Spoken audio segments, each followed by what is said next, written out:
Përshëndetje shenja binjakëve, kjo është panorama e interpretimit javor, 5 lutjes dhe meditimit, kartat i ndapa në 4 sfera jetësore, të cilat janë gjendja juaj, familja, dashuria, puna dhe një prismë orakull. Në gjendjen tuaj personale kemi 8 shkopinj, 7 shpatat, mbretëresha e shpatave, 6 shpatat.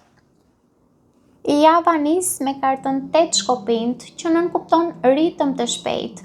Mund të ketë lajme, komunikime, udhëtime, zhvillime të vrullshme ose situata që kërkojnë reagim të menjëhershëm.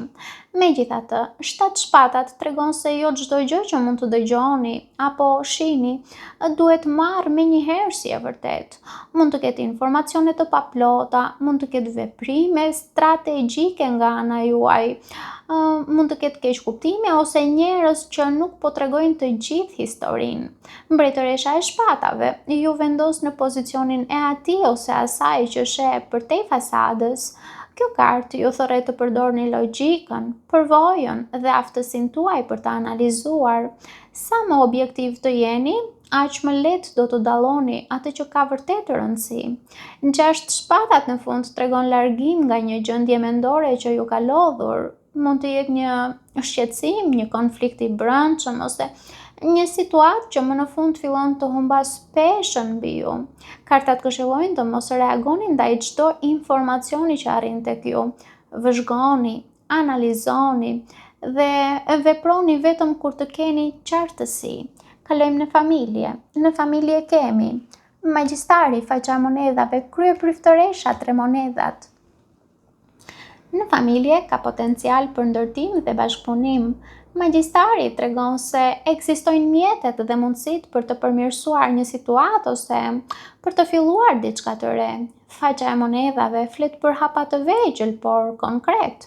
Ndoshta mund të ketë një plan, ndoshta mund të ketë një ide ose një përgjegjësi që po merret seriozisht. Kryepriftëresha tregon se jo çdo gjë po thuhet hapur, mund të ketë ndjenja, mendime, mund të ketë plane që po mbahen ende në heshtje. Ka diçka që po zhvillohet në prapaskenë dhe që ende nuk është shprehur plotësisht. Mua personalisht më jep ndjesinë e një plani, ose ndjesinë e një mendimi, ose ndjenje që po piqet në heshtje para se të bëhet pjesë e një bashkëpunimi apo veprimi konkret. 3 monedhat në fund flet për bashkëpunim, mbështetje reciproke dhe përpjekje të përbashkëta për të arritur një rezultat. Kartat këshillojnë të mos nxitoni të merrni përgjigje. Jo gjithçka e rëndësishme thuhet me fjalë. Kalojmë tek dashuria. Në dashuri kemi Dielli, 8 monedha, 3 shkopinjt, perandoresha. Dashuria është padyshim sfera që ndriçon më shumë për ju, sepse duket. Dielli sjell ngrohtësi, gëzim, sinqeritet, qartësi dhe energji pozitive. Nëse ka pasur paqartësi në dashuri, kjo kartë tregon se shumë gjëra mund të ndriçohen. Është një energji ku ndjenjat kanë tendencë të shfaqen më hapur. 8 monedhat tregon se dashuria nuk po mbështetet vetëm në emocione, por edhe në përpjekje konkrete. Dikush mund të jetë duke investuar kohë, mund të jeni ju ose personi juaj, pra dikush po investon energji dhe durim për të ndërtuar diçka të qëndrueshme. 3 shkopinjt flet për perspektivë dhe zgjerim, mund të ketë pritje pozitive për të ardhmen, plane ose mund të ketë dëshirë për ta çuar një lidhje të ecë përpara. Kjo kartë shpesh tregon se po shihni përtej së tashmes.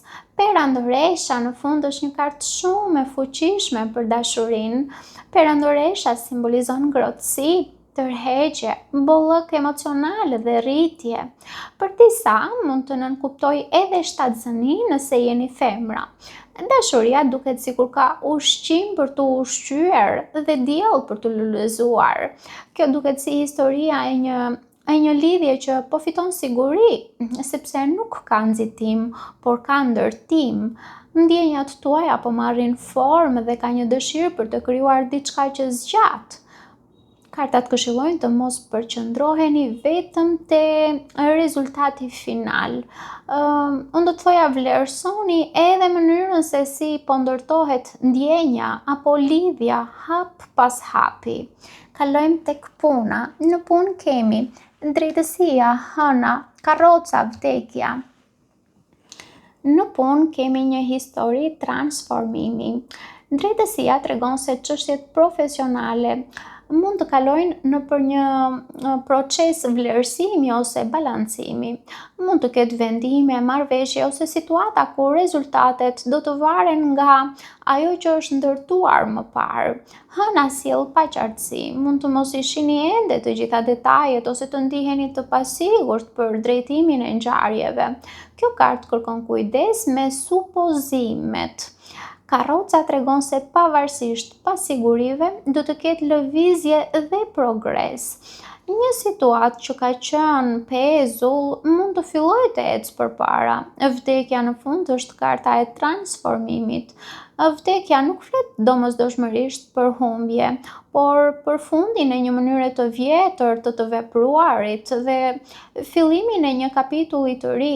Mund të mbyllet një proces, një projekt ose një mënyrë pune për t'i hapur rrugë diçka e më të përshtatshme.